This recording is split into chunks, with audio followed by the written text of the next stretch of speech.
Jadi orang yang berpuasa ini akan selalu merasa diawasi oleh Allah, akan selalu merasa dia itu ingin melaksanakan perintah-perintah Allah yang sudah disebutkan tadi. Kemudian kita akan membahas agar puasa kita ini tidak sia-sia, kita itu harus menahan. Menahan apa tadi? Yang pertama adalah menahan lisan kita agar tidak berkata dusta. Ya. Menahan agar omongan kita tidak melakukan omongan-omongan yang tidak bermanfaat. Ya. Ada sebuah pepatah Arab yang mengatakan as-sumtu hikmatun wa qalilun fa'iluhu. Jadi diam itu lebih baik dari kita berkata-kata yang tidak bermanfaat. Ya. Jadi orang yang berpuasa ini harus lebih bisa menahan, ya, menahan perkataannya agar tidak berkata dengan perkataan yang buruk, sehingga nantinya puasa kita ini menjadi puasa yang sesuai dengan syariat Allah. Apa yang diajarkan Allah Subhanahu wa taala agar puasa kita ini menjadi puasa yang benar, yaitu menjadi la'allakum tattaqun. Ketika kita tidak memberikan ucapan hoak, tidak memberikan omongan-omongan yang kasar, tidak melakukan omongan-omongan yang kurang baik, insya Allah puasa kita nanti menjadi puasa yang benar-benar yang sesuai dengan ajaran Allah, yakni menjadi manusia-manusia yang la'allakum tattaqun, menjadi manusia-manusia yang bertakwa. Apa itu manusia yang bertakwa? Manusia yang bertakwa adalah manusia yang siap menjalankan perintah-perintah Allah dan siap menjauhi larangan-larangan Allah. Itulah tujuan dari puasa kita. Salah satunya ketika siap menjalankan perintah Allah dan siap menjauhi larangan Allah, tentunya kita akan menjaga perkataan kita dari perkataan yang tidak baik. Sehingga perkataan yang keluar dari perkataan kita ini adalah perkataan-perkataan yang baik saja. Agar apa? Agar puasa kita menjadi puasa yang benar-benar diinginkan oleh Allah Subhanahu wa taala.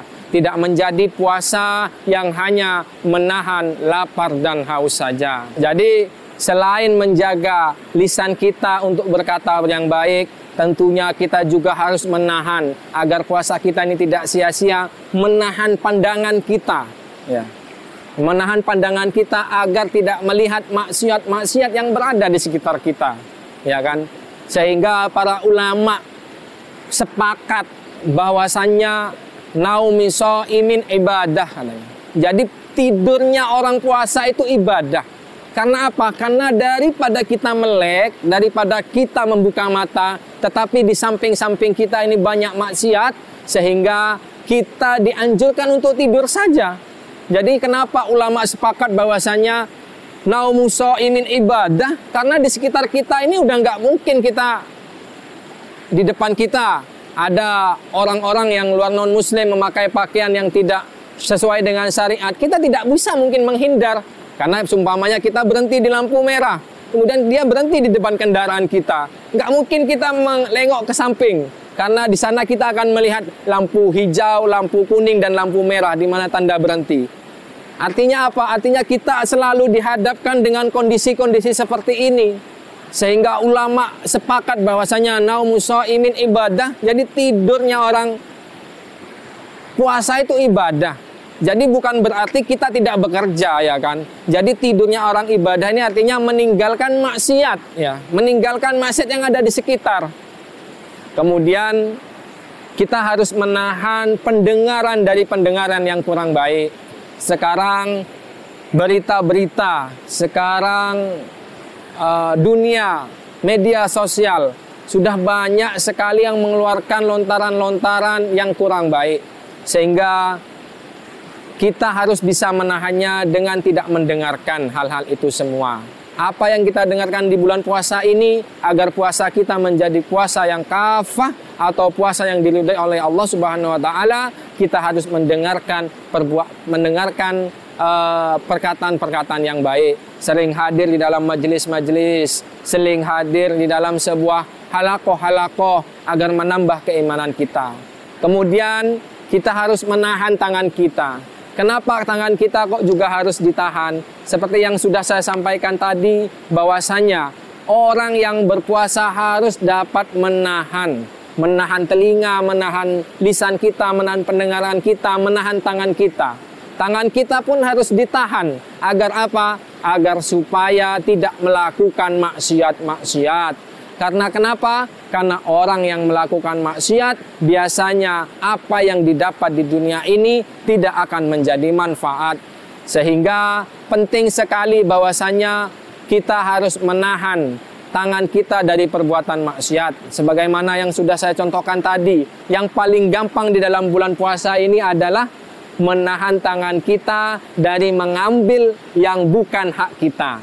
Apa hak kita? Contoh yang paling gampang adalah kita membeli takjil, ya kan?